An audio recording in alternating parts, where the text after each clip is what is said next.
Ever wondered about the wildest and most unique pickups from the 70s? These rare trucks push the limits of design and creativity, and you won't believe what made them stand out. These are the 15 strange pickups that you rarely find on the road. Number 15, Chevrolet El Camino, 1970.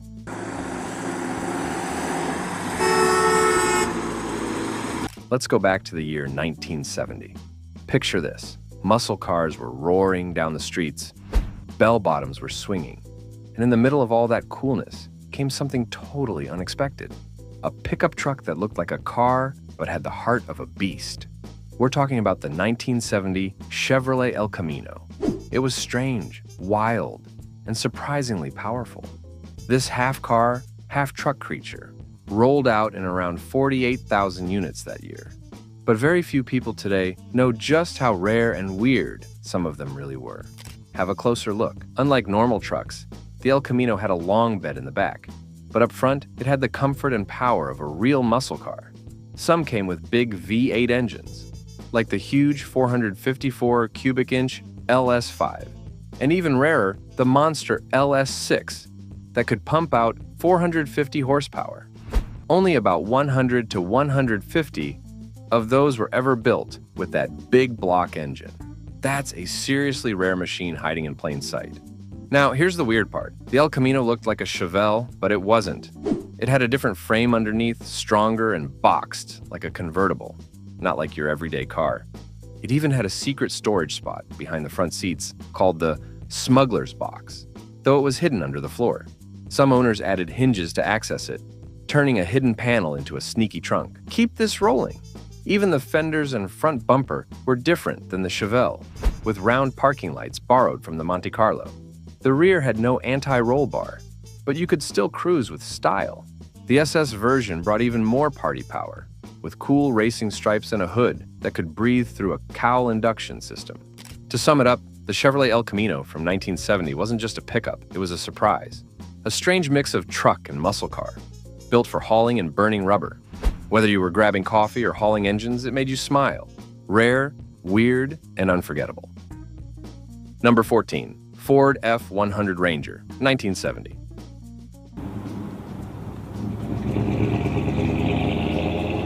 Some trucks are made to work, others are made to shine. But every once in a while, a truck comes along that does both and still manages to look completely unique.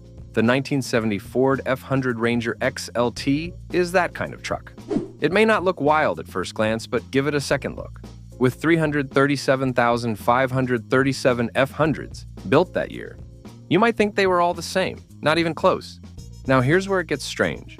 This Ranger XLT wears its age like a medal. Its body hasn't been touched by any paint or filler. That's real patina on top of the original Mojave tan and Wimbledon white paint. After 54 years of Florida sun, this truck has turned into a rolling piece of history. Add white 20-inch wheels, and you've got a vintage truck with modern attitude. Next up, the inside story. While the outside stays are old school, the interior has been totally freshened up. Brand new door panels, carpet, headliner, and seat cover bring comfort to this classy cruiser. The color theme? Clean white and soft beige. It even has a floor-mounted B and M shifter, making it feel a little sportier than your average old farm truck. But let's talk power. This beast runs on a mildly built 302 cubic inch V8. It has roller rockers, a mild cam, an electric fuel pump, and glass pack exhausts that end just before the rear tires. When this thing rumbles down the street, everyone hears it. It's connected to a C4 automatic transmission with a new torque converter, making each gear change smooth and easy. Keep it rolling. It's got power steering, power brakes, and factory air conditioning that's almost ready to work again. All it needs is a few parts, and you'll be cruising in cool comfort. Even the stickers and magnets on the body are real, placed there by the owner over 25 years. So what makes it weird? It's the mix. Old paint, new parts, loud engine, smooth ride. It's strange, cool, and totally unforgettable. The 1970 Ford F-100 Ranger XLT proves that weird can also mean wonderful. Number 13, GMC Sprint, 1971.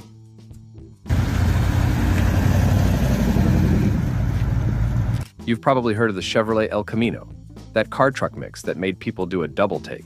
But did you know GMC had its own version called the Sprint? Most people don't. That's what makes it perfect for this list of the rarest and weirdest pickups from the 1970s you never knew about. Here's the wild part. GMC made the Sprint in the year 1971, and they only built 5,536 units total. That's right. Compared to other trucks, that number is super low. Even more special, only 4,364 were the fancier custom models. And this one, it's a real custom, moving right along. The Sprint looked like a muscle car with a truck bed. It had smooth lines, a black vinyl roof, gray rocker panels, and even hood stripes. A touch of wood trim on the tailgate gave it a little country style, and dual exhaust pipes with chrome tips hinted that it wasn't just for hauling hay. Next stop, the inside. The interior is a wild mix of green and black. The seat, dash pad, and door panels are green, but the rest, like the wheel and floor mats, are black. It had a Hurst shifter in the center console and simple old-school controls for heat and air. A newer radio and speakers were added later for better sound. Under the hood, things get interesting. This custom Sprint had a 350 cubic inch V8 engine with chrome Edelbrock covers. Power went through a 4-speed manual transmission to a 12-bolt rear axle with 2.73 gears. That setup gave it speed and power, even with its odd shape. Let's look underneath. The body had some rust and paint bubbles, but the frame was solid. The exhaust ran from the headers to the Flowmaster mufflers and out the back. Suspension came from coil springs in the front and a 4-link setup in the rear. So why is it weird? Because it's not really a car, not fully a truck, and not quite like anything else. The 1971 GMC Sprint is one strange classic you'll never forget. Number 12, Chevrolet K5 Blazer, 1972.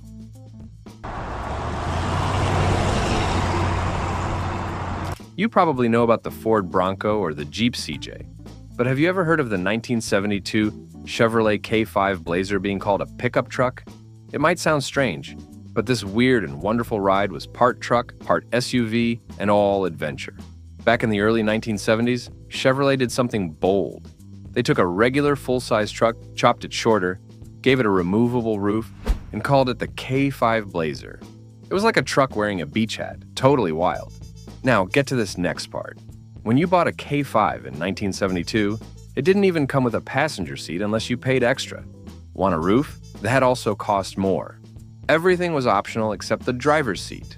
That's right, you could drive off the lot with just a shell, a steering wheel, and 4 wheels. If that's not weird, what is? Let's talk about how rare it was. In the entire year of 1972, Chevrolet built a little over 44,000 K5 Blazers. Sure, that may not sound super rare, but here's the twist. Most of them were made for off-roading and wild adventures, so very few survived in great shape. Finding one today, especially with original parts and clean bodywork, is like spotting a unicorn with mud tires. What made it extra special was how it felt. Big, boxy, and bold. The K5 had a strong V8 engine and chunky tires.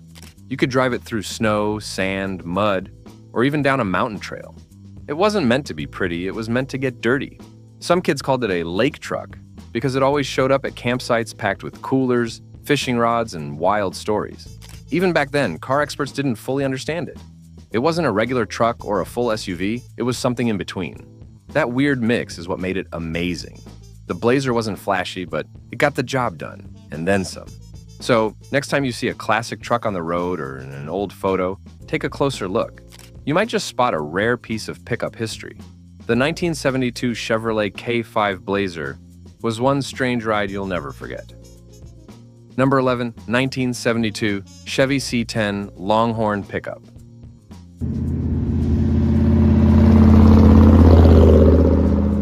One of the weirdest and rarest pickups from that time was the 1972 Longhorn C10 Chevy pickup. This truck was not just long, it was really long. Chevrolet stretched the frame and bed by 6 full inches. Why? Because people wanted to haul big campers and ranchers in Texas. They needed space for heavy farm gear. That's why they gave it the name Longhorn, just like the famous cattle. Now, here's the truly rare part. Only 3,331 of these were made in that final year. That makes it one of the lowest production pickups in Chevy's whole lineup from the 70s. Most people don't even know this model ever existed. But what made it weird wasn't just the size. It had some very special features you almost never saw in work trucks back then. This one had a powerful 400 cubic inch V8 engine with a 4-barrel carburetor. It came with an automatic transmission, power steering, and even air conditioning from the factory. That's a pretty fancy setup for a truck that was supposed to be out on dusty farms or hauling big trailers. Look at this next part. The paint job was bright yellow and white two-tone. Inside, it had a saddle-colored deluxe bench seat and even wood grain trim on the tailgate and door panels. The floor of the bed? Real wood planks. That's not just cool, it's rare at the collector level. As if that wasn't enough, some Longhorn trucks had a special dual rear-wheel conversion, making it even beefier. It also had dual fuel tanks, which meant it could travel far without stopping. This wasn't just a truck, it was a road trip machine. Most people back then thought trucks were just for hard work, but the Longhorn C10 showed that even a workhorse could be a little wild, stylish, and built for comfort. That makes it one of the weirdest and rarest pickups of the entire decade. Next time you see a really long truck, look twice. It might be a Longhorn hiding in plain sight. Number 10, 1973, International Harvester Scout 2 pickup.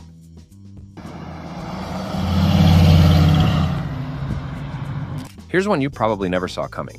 Back in the early 1970s, International Harvester, mostly known for tractors and farm trucks, made something really odd and rare. It was called the 1973 International Harvester Scout 2 pickup. This wasn't your regular pickup truck.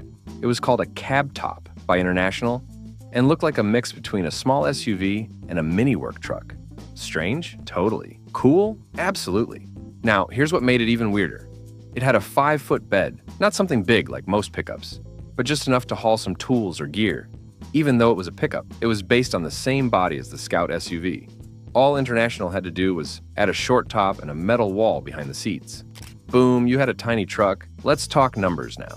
From the year 1973 to 1975, only 3.3% of all Scouts made were this cab top style. That's extremely rare.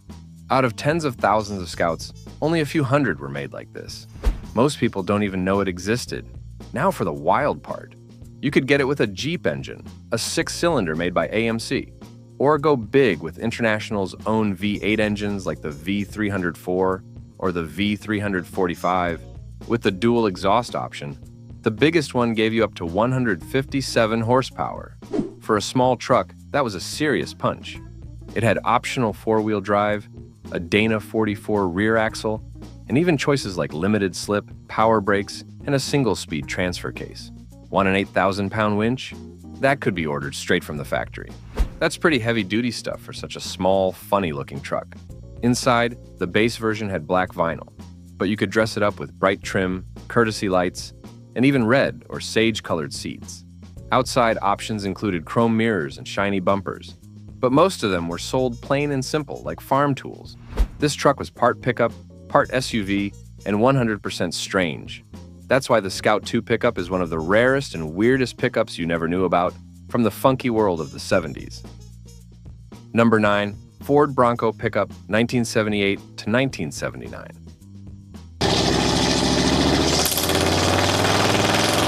This one might surprise you. In the late 1970s, Ford made a Bronco that acted like a pickup, even though it didn't have the usual open bed. From 1978 to 1979, the Ford Bronco became a full-size, tough-looking machine built on the same base as Ford's F-Series trucks. What made it weird? It had a removable fiberglass roof, turning it into a pickup when taken off. It looked like a mix between an SUV and a truck, which confused some people back then. Let's go back a bit. Ford started designing this strange Bronco way earlier. Around 1972, they had all kinds of wild names for the early ideas like Shorthorn, Longhorn, Midhorn, and Widehorn. The one that made it was the Shorthorn, a 2-door with a short wheelbase. It was like a big toy truck built from a shortened 1972 F100. Moving on to the specs, this second-generation Bronco came in 2 engine choices, both V8 only. The smaller one was a 354 cubic inch that made 135 horsepower. The bigger one was a 402 cubic inch that gave you 149 horsepower. That's plenty of muscle for a truck you could pop the top off of. The truck sat on a 104-inch wheelbase. The rear axle was Ford's strong 9-inch, and the front used a Dana 44. With 4 different weight ratings, up to 6,550 pounds, it could carry a lot, even if it didn't look like a normal pickup. There was no 6-cylinder option, just all-out power. Now, here's the part that puts it in the rare and weird category. In 1978, Ford built 77,817 of these big Broncos. The next year, they made 48,274 custom models and 55,764 Ranger XLTs. For just 2 years of production, that makes it a short-lived pickup in disguise. It looked like an SUV, worked like a truck, and let you cruise with the top off. The Ford Bronco pickup from 1978 and 1979 is one of the strangest and coolest pickups you probably never even knew existed. Number 8. Jeep J10 Honcho 1976. This is one of the boldest and weirdest trucks of the 1970s. This one wasn't just a truck, it was a full-on fashion statement. The Jeep J10 Honcho, first sold in the year 1976, looked like someone took a regular pickup and gave it the wildest makeover ever, with loud colors, wild stripes, and decals that screamed for attention. The Honcho wasn't made to blend in. It was made to stand out. Next thing you notice? This wasn't just any Jeep truck. The Honcho was a special edition, only available with a short bed and the rare sport-side step-side body. That means the back of the truck had curvy fenders and a cool, narrow bed, not the usual flat-sided kind. Even weirder, this was part of a Jeep trend, where they added decal packages to make trucks more fun. They had names like Golden Eagle, 10-4, and yes, Honcho. You could even get a CB radio and a Levi's interior, which was like having your jeans turned into car seats. Very few were built. While the exact number of Jeep J10 Honchos made between 1976 and 1983 is not known, we do know that from 1980 to 1983, only 1,264 were made with the sport side body. That's super rare.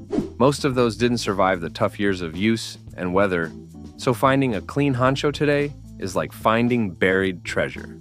Still a real Jeep. Under all the paint and style, the J10 Honcho was built tough. It had 4-wheel drive, a strong frame, and the same spirit that made Jeep famous. It was meant for dirt roads, rocky climbs, and muddy trails. And even though it looked flashy, it was ready to work and play like a true Jeep looking back now. The Jeep J10 Honcho reminds us of a time when truck makers weren't afraid to be wild. They didn't just sell metal and wheels. They sold attitude and adventure. And that makes the Honcho one of the weirdest, rarest, and coolest pickups you probably never even heard of until now. Number 7, 1978 Subaru BRAT. Subaru Brat from the year 1978. It was a Japanese pickup designed to dodge American taxes, sold only in the United States, and packed with the kind of strange ideas that made people look twice. Now, that's weird in the best way. That name stood for Bi-Drive Recreational All-Terrain Transporter, but honestly, it just looked like a tiny space truck. Most people had never seen anything like it before. It was half car, half pickup, and all kinds of weird. Now, here's the twist. In the United States, pickup trucks were hit with a big tax, but Subaru found a clever trick. They added 2 plastic jump seats in the truck bed. That way it counted as a passenger car instead of a truck. Wild, right? These seats even had seatbelts, and they faced backward. If you rode back there, you were basically flying in the wind. It was fun, weird, and totally unforgettable. Moving along to what made it different. The Brat was based on the Subaru Leone, which was just a small car in Japan. But they turned it into this strange truck-like machine with 4-wheel drive, something you didn't see on tiny pickups at the time. That helped it drive on mud, snow, and dirt with ease. It wasn't big or strong like American trucks, but it had spirit. It was made for fun adventures, not heavy work. Here's a cool number. Over its full run from 1978 to 1987, Subaru built about 120,000 Brats. That sounds like a lot, but most were not saved. They got rusty or wrecked, and today, only a few are left in good shape. So, finding a clean BRAT is really rare. Even cooler, former US President Ronald Reagan owned one. He drove it around his ranch in California. That makes it even more legendary. Last fun fact, the BRAT started a trend. It helped launch the tiny car truck style in America. Other companies followed with their own versions, but the BRAT stayed unique. It was part Jeep, part car, and part science experiment. That's why it stands today as one of the weirdest and rarest pickups from the wild world of the 70s. Number 6, 1974 to 1977, Mazda Rotary, pickup REPU. Now, have a look at the truck that broke all the rules. It didn't sound like a truck, didn't drive like one, and guess what? It wasn't even sold in its home country. This little rebel was the Mazda Rotary pickup, also called the REPU. Built in Japan but sold only in the United States and Canada, it ran from the year 1974 to 1977. That already makes it weird, but wait, it gets way better. First off, here's the wild part. Most trucks have engines with pistons. Not this one. The REPU had a Mazda 13B rotary engine. That means it didn't bounce pistons up and down like most cars. It used spinning rotors instead. This gave it super smooth power and made it feel like a sports car, not a pickup. It even sounded totally different, with a kind of buzzing noise instead of the usual truck rumble. Only about 15,300 of these trucks were ever made. That's a super low number for any vehicle, especially one this unique. Most people at the time didn't know what to do with it. It was fast, light, and fun to drive, but it wasn't a big, tough work truck like the others. So, it didn't catch on with regular drivers. Even today, finding a Mazda REPU in good shape is super rare. Many were used hard and not taken care of. That makes the survivors really valuable to collectors now. So here it is, one of the oddest rides ever made.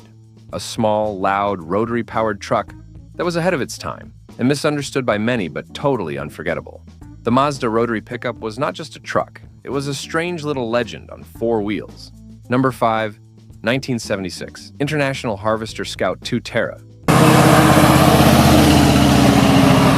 Some trucks just look cool, some trucks work hard, but once in a while you get a truck that does both and still somehow stays weird. That's the story of the Scout II Terra, built by International Harvester. This pickup came out in the year 1976 and stayed in production until 1980. But don't feel bad if you've never heard of it. Not many people have. Now, here's something strange. International Harvester wasn't even a regular car company. They were better known for building farm tractors and big trucks. So, when they made a pickup like the Terra, it felt like a farmer decided to build his own sporty ride. Let's talk about the size. The Terra was longer than the regular Scout II. It had a 118-inch wheelbase, which was pretty big for a truck like this, but it didn't look like other pickups. The cab and bed were one solid piece, kind of like a car with a backpack. Next cool thing, the Terra came with different engines, but the weirdest one was a tiny 4-cylinder called the Comanche. It was actually made by cutting one of their big V8s in half. That's just funny. It made 86 horsepower, which wasn't much, but it had a lot of torque to pull stuff around. Moving right along, no one really knows the exact number of Terra trucks that were built, but we do know that all Scouts together sold about 44,000 units in 1979. Then sales dropped hard, down to around 13,000 in 1980. So, it's safe to say the Terra was built in small numbers. Today, finding one that hasn't rusted away is super rare. These trucks were built tough, but northern winters and road salt didn't treat them kindly. Still, the Scout Terra has fans who love its off-road power and old-school charm. If you ever spot one in the wild, you'll know. That long bed, wide stance, and funky name make it stand out. The Scout II Terra was a pickup like no other. Strange? Yes, but it's also kind of awesome. Number 4, Chevrolet LUV, 1972. The 1972 Chevrolet LUV is one of those pickups that's both strange and charming. This little truck was a big deal back in the 1970s, even though not many people know about it today. The LUV, which stands for Light Utility Vehicle, was a compact truck made by Chevrolet. But here's the twist. It was built in Japan by a company called Isuzu. Chevrolet sold it in North America, and it became a game changer for small trucks. In the year 1972, Chevrolet sold a total of 21,098 LUV pickups. It was tiny compared to other trucks, but that was the point. The LUV was made for people who needed something small and easy to drive, but still wanted to haul stuff. Its design was simple, with a boxy shape and a basic look that made it perfect for working. The LUV didn't have a lot of fancy features, but it didn't need them. It was built to get the job done. Under the hood, the LUV wasn't super powerful. It had a 110 cubic inch 4-cylinder engine, which was enough for light work. It wasn't fast, but it was reliable and easy on gas, which was important back in the days of the oil crisis. This little truck handled well on the road and was known for being easy to park and drive around cities. The LOVE didn't need a lot of maintenance either, which made it a popular choice for small businesses. What makes the LOVE even more interesting is how it helped start the trend of small trucks in the United States. Before the LOVE, most pickups were huge and used mostly for heavy-duty work. The LOVE was one of the first trucks that showed that small and practical could also be cool. Today, finding a 1972 Chevrolet LUV in good condition is rare, making it a fun find for collectors. It's a weird little truck with a lot of history, and it's definitely one of the coolest pickups from the 1970s you probably never knew about. Number 3, 1975 AMC Matador Coupe. The 1975 AMC Matador Coupe was definitely one of the strangest and rarest pickups of the 70s. This car, although not technically a pickup, had features that made it stand out as a weird and unique vehicle. It was produced in limited numbers, with less than 100,000 units sold between the years of 1974 and 1978. What made the Matador so special was its design. With a sleek fastback style and a distinct look, it was a departure from the usual boxy pickups of its time. This coupe featured afterburner taillights and flag-shaped rear quarter windows, which gave it a futuristic appearance. The Matador was a product of American Motors, a company known for being different. While most trucks were focused on heavy-duty work, the Matador was more of a personal vehicle. It had a smooth ride, an optional V8 engine, and a stylish interior that made it feel more like a luxury car than a typical truck. Despite its cool features, it never became as popular as other trucks of the era. In fact, its production numbers were low, making it one of the rarest vehicles of the time. What made the Matador even weirder was how it looked. Some people loved its unique design, while others couldn't understand why anyone would buy such an odd-looking car. Its bold style, combined with its limited production, made it a rare marvel that collectors still search for today. The fact that it was made by American Motors, a company that didn't have the same fame as the big automakers, added to its mystique. Though it wasn't widely known or loved by everyone, the 1975 AMC Matador Coupe holds a special place in automotive history. Its rarity and distinct look make it a perfect example of how sometimes the weirdest cars are the ones that become the most memorable. Number 2, GMC Gentleman Jim, 1975. The 1975 GMC Gentleman Jim is one of the rarest and most interesting pickups from the 70s that you may have never heard of. Unlike regular trucks, this one was designed to be a luxurious option for those who wanted something a little fancier. Finished in a stunning black and gold color combination, it stood out with its distinctive look. Only 2,500 units were made, making it a true collector's item today. What makes the Gentleman Jim so special is the attention to luxury. For starters, it came with a custom interior, featuring wood grain accents, vinyl bucket seats, and matching door panels. The seats were made from a combination of tweed and saddle vinyl, giving it a stylish and unique touch. Inside, you would also find storage pouches that match the seats, something you don't usually see in regular trucks. The GMC Gentleman Jim also had features that made it different from ordinary pickups. It came equipped with air conditioning, power steering, power brakes, and even an AM/FM stereo radio with an 8-track tape player. You could also find Series 95 Cibi halogen headlights, making it stand out when driving at night. This was not your average work truck. On the outside, the Gentleman Jim had a color-keyed grille that matched the rest of the black and gold exterior. It also had upper and lower body moldings, which made the truck look even more upscale. Unlike other trucks, this one was only available with the most powerful V8 engine, making it not only stylish but also strong. With only limited production, this truck was a rare sight on the road, and it was made for people who wanted more than just a regular pickup. It was a pickup with luxury, style, and power, making it one of the most unique trucks of the 70s. Number 1, Chevy Spirit of 76 Edition, 1976. The 1976 Chevy Spirit of 76 Edition is one of the rarest and most unusual trucks from the 70s. With only 500 units made, this limited edition pickup was a special tribute to America's bicentennial. It wasn't just any truck, though. It had a unique style that made it stand out. Most of these trucks were finished in a striking white and blue color scheme, But there were also some in light blue with patriotic red, white, and blue stripes running along the side. It was clear from the moment you saw it that this was a truck designed to celebrate America's independence. The real standout features of the Chevy Spirit of '76 edition were found inside. The seats were covered in vinyl that combined red, white, and blue, giving the interior a patriotic flair. On top of that, each truck had special Spirit of '76 emblems on the door panels. This wasn't just a regular Chevy pickup.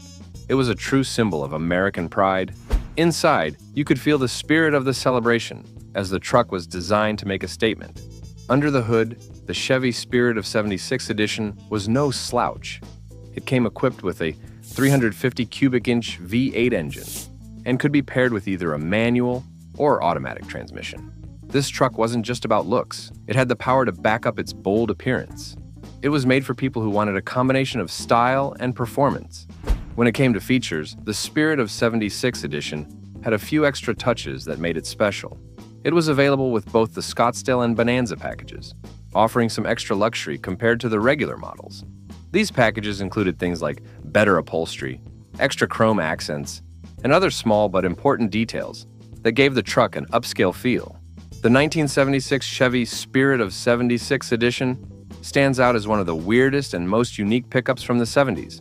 With only limited numbers ever made, it's a rare sight today. Its bold color scheme, special interior features, and powerful engine make it a true American classic. If you ever come across one, consider yourself lucky.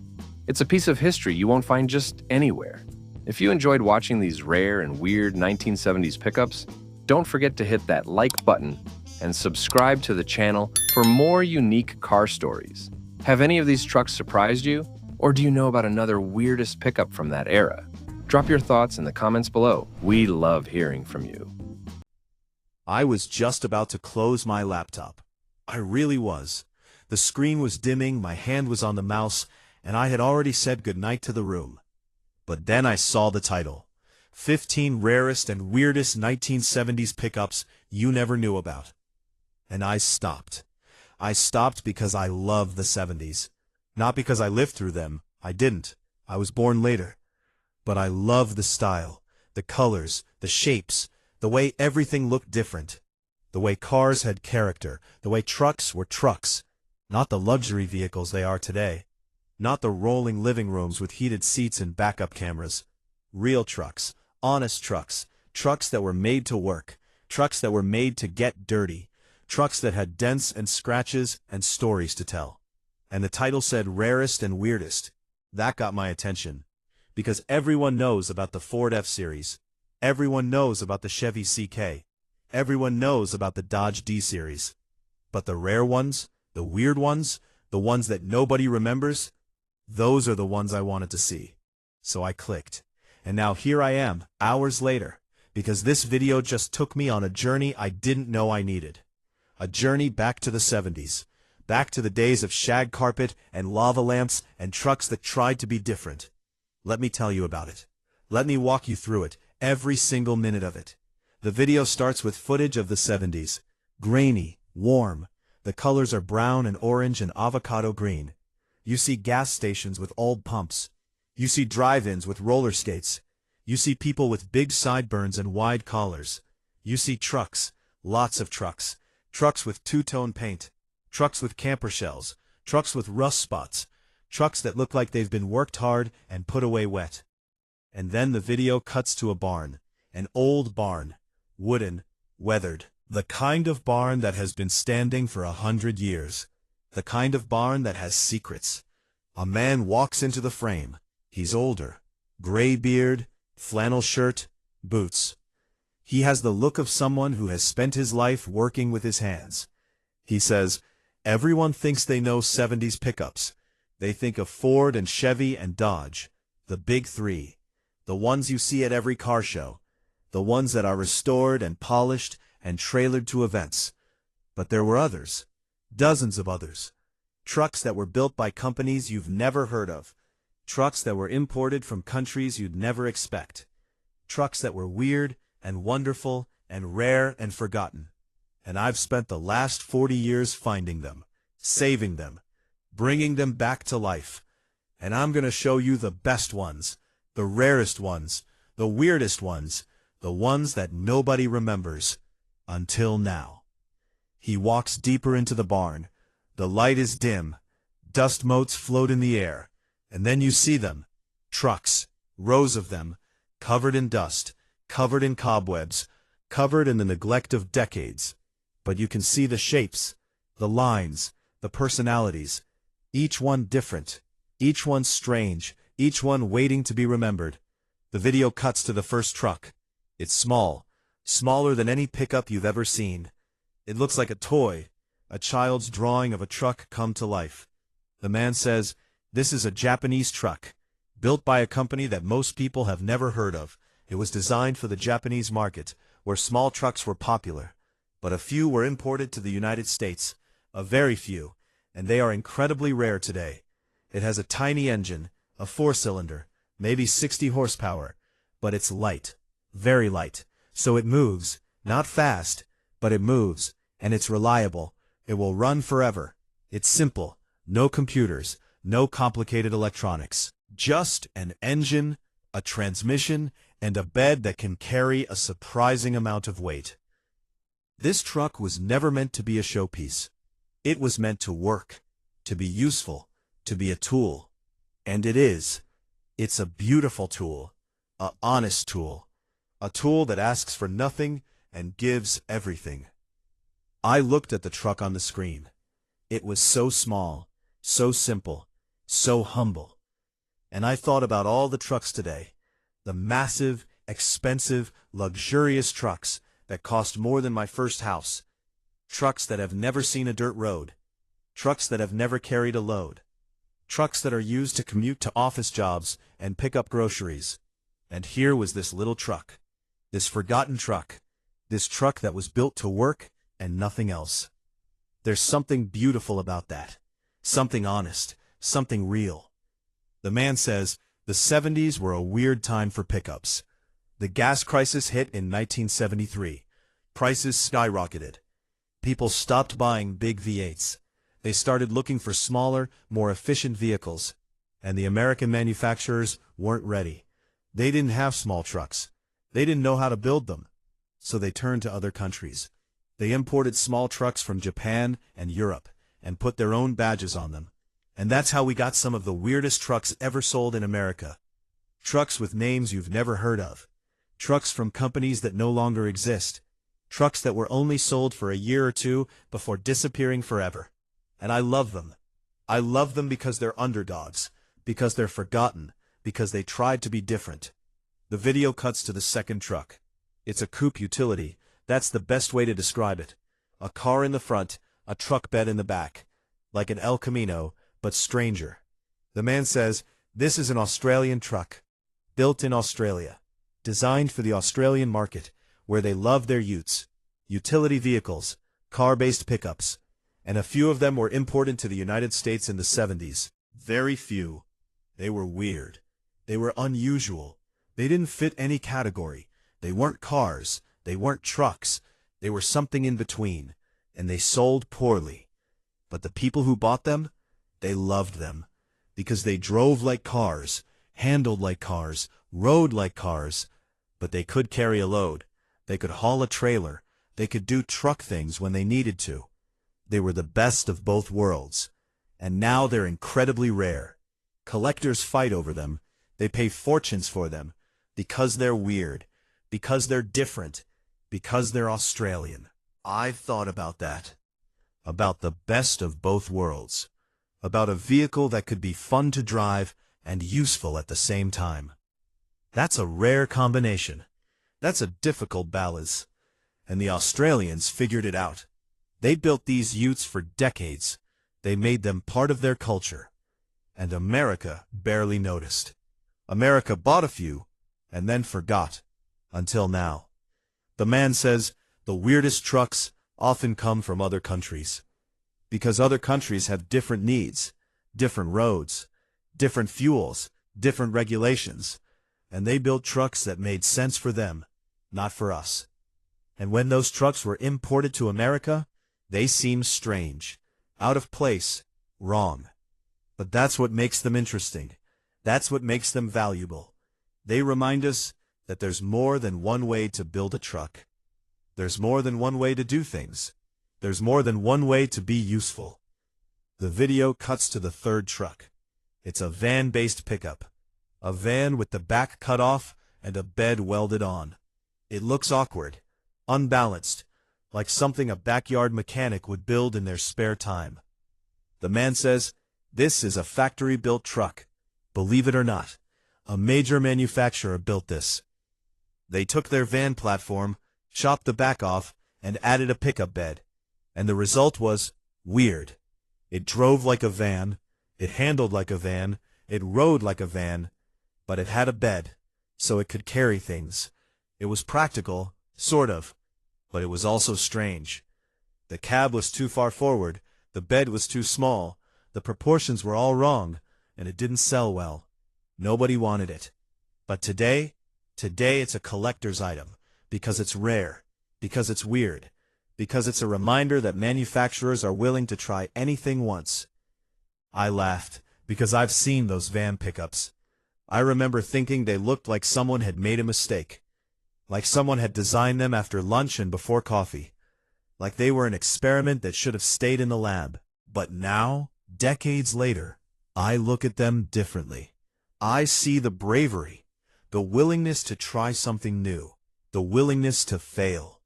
That's something that's missing today.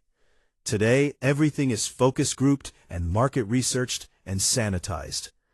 Everything is designed to appeal to the lowest common denominator. Nothing is weird. Nothing is risky. Nothing is strange. And that's a shame.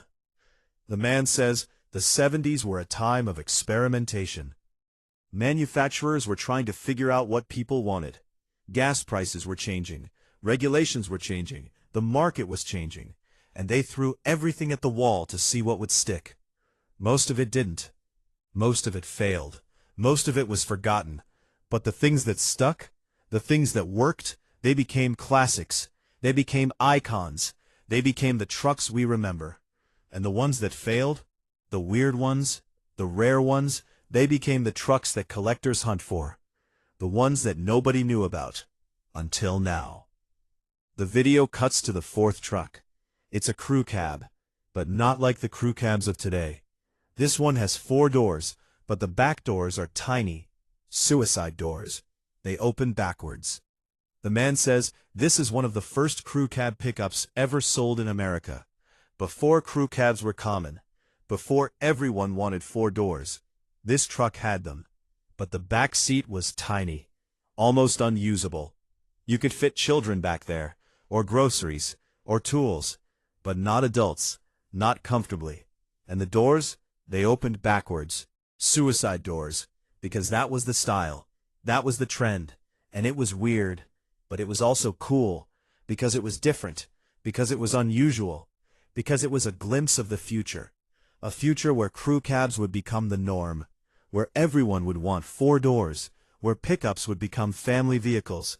This truck was ahead of its time, and nobody knew it. Nobody appreciated it, until now. How common they are today. How you can't buy a full-size pickup without 4 doors. How the regular cab is almost extinct. And here was one of the first, one of the pioneers, one of the weird ones. And it had suicide doors. Backwards doors. Doors that opened the wrong way. That's the kind of thing that only happens in the 70s. That's the kind of thing that makes these trucks so special. The man says, the rarest trucks are often the ones that were ahead of their time, the ones that predicted a trend that wouldn't happen for decades, the ones that were too early, too weird, too different, and they failed because the world wasn't ready for them. But now, looking back, we can see that they were right. They were smart, they were visionary, and they deserve to be remembered, not as failures, as pioneers. The video continues, truck after truck, a rotary-powered pickup. Yes, a pickup with a rotary engine.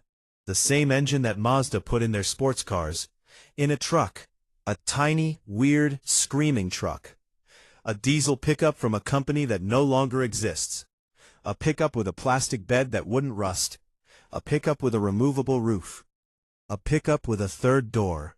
A pickup with a weird name that nobody can pronounce. A pickup from Russia. A pickup from Germany. A pickup from England. And with each truck, the man told a story. A story about the company that built it, the designers who dreamed it, the workers who assembled it, the dealers who sold it, the owners who loved it, the people who kept it alive. He says, these trucks are time capsules.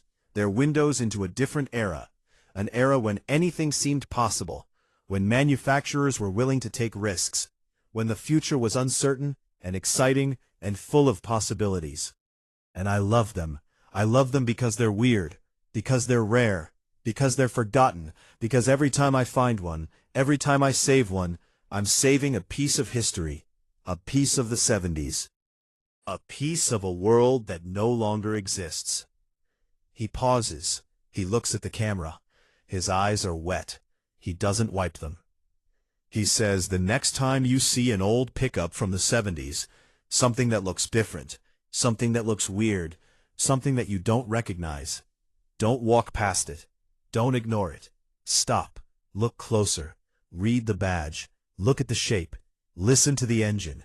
You might find something special. You might find a truck that nobody remembers. You might find a truck that you never knew about. Until now. He reaches out. He touches the camera. The video ends. The screen goes dark. And I'm just sitting here, in the dark. My living room, my blanket, my cold tea, my tired eyes, thinking about the 70s, about the trucks I never knew, about the weird ones, the rare ones, the forgotten ones, about the man in the barn, about his collection, about his passion, about his love for these strange, beautiful, forgotten machines. I think about the rotary pickup. I can't get it out of my head. A pickup truck with an engine that revs to 9,000 RPM. An engine that sounds like a jet. An engine that has no pistons, no valve, just a triangle spinning in a housing. That engine in a pickup? That's insane. That's wonderful. That's the kind of thing that only happens in the 70s. That's the kind of thing that makes me wish I had been there. I think about the plastic bed, the one that wouldn't rust. That was genius. That was practical. That was a solution to a problem that every truck owner has. But it was too weird, too different, too ahead of its time, and it failed, and now it's forgotten. But the idea lives on. Today many trucks have composite beds, plastic beds, beds that don't rust, because someone in the 70s was brave enough to try, even though they failed, even though they were mocked, even though they were forgotten. I think about the crew cab with suicide doors, the one that was too early, the one that predicted the future, the one that nobody wanted. And now every truck has 4 doors. Every truck is a crew cab. Every truck is a family vehicle. That truck was right. It was just born too soon. That's the video. That's the commentary. That's what I've been sitting with for the past however long. 30 minutes, maybe more. I lost track, because this video made me think about things I hadn't thought about in years. About the 70s, about experimentation, about failure, about success, about the weird ones and the rare ones and the forgotten ones, about the people who built them, the people who loved them, the people who saved them, the people who keep their stories alive. And now I think I'll go to bed. But I won't sleep, not right away. I'll lie there staring at the ceiling, thinking about those trucks, about the rotary pickup and the plastic bed and the suicide doors, about the Japanese imports and the Australian utes and the Russian oddities, about the engineers who designed them, the workers who built them, the owners who loved them, the collectors who saved them, the man in the barn who told their stories. And maybe, just maybe, I'll start looking at the old pickups in my neighborhood, at the forgotten trucks in the fields, at the weird ones that I've walked past 1,000 times without noticing. Because you never know. You never know when you're looking at a piece of history, a forgotten gem, a weird one, a rare one, a truck that you never knew about until now. Good night. For real this time. No more scrolling, no more videos, just me and the ceiling and the memory of brown and orange and avocado green. And the hope that somewhere, in a barn or a field or a garage, there's another weird truck waiting to be discovered. Another story waiting to be told. Another piece of the 70s waiting to be remembered. Good night.